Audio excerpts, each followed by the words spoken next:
Israeli Ambassador Reuven Azar spoke exclusively to ET Now on a range of topics and India-Israel cooperation in various fields. Listen in to this excerpt from this interview with my colleague Sumita Karir.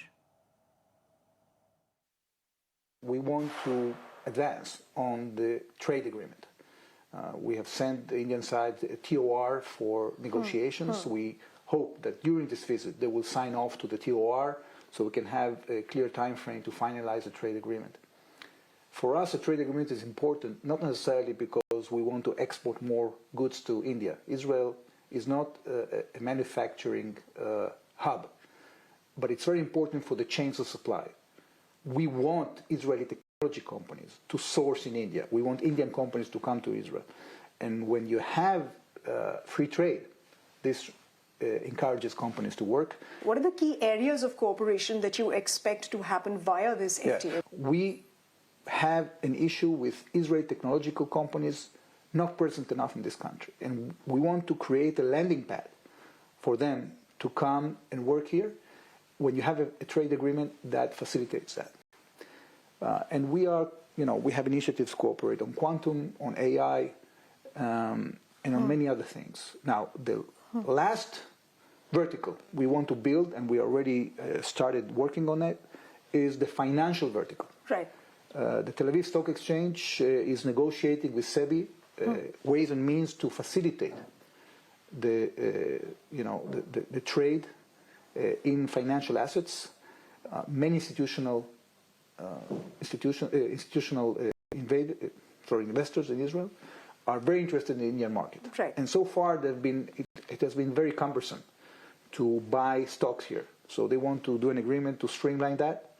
And in Israel we have huge institutional players that are holding the pensions of all the Israelis. Very robust pension schemes. We want to push them to buy here more. Generally speaking, in the banking system, we haven't been astute enough to create the tools that we did, the financial tools, to facilitate trade and investment. So we are negotiating a financial protocol. We already, sent, following the visit of our finance minister here a few months back, we sent a draft to the Indian side. We have such a facility with the Chinese. It has. Right. It is more or less financing about 2.5 billion of trade every year. Right. So we easily can do it with India as well. Right. So we are working on that. The Bank of Israel actually is also working on contemplating UPI. Yes. We want them to adopt UPI. So we want to go from the dirt road we've been traveling now to a highway in which you have good banking connections between financial systems, landing pads for Israeli companies to come here, a free trade agreement. We already signed a bilateral investment treaty. Yes. 2 months back. So, we are revolutionizing this relationship, right. And it's full steam ahead. So the fact that Piyush Goyal, the minister, is coming to Israel, I think is a great sign. As I told you, we hope he signs off to the TOR of the FTA. Ambassador, from your vantage point, how can India and Israel cooperate to come up with anti-terror strategies? I mean, how can it pressure international organizations more to crack down on these terrorist outfits? Ambassador, could we expect a visit of the Prime Minister of Israel to India then? Hopefully very soon. He wants to come very much. He's been here 7 years ago. It's about time he returns. And we are just, trying to find the right moment. Our part of the world, as you know, is a challenging part of the world. Right.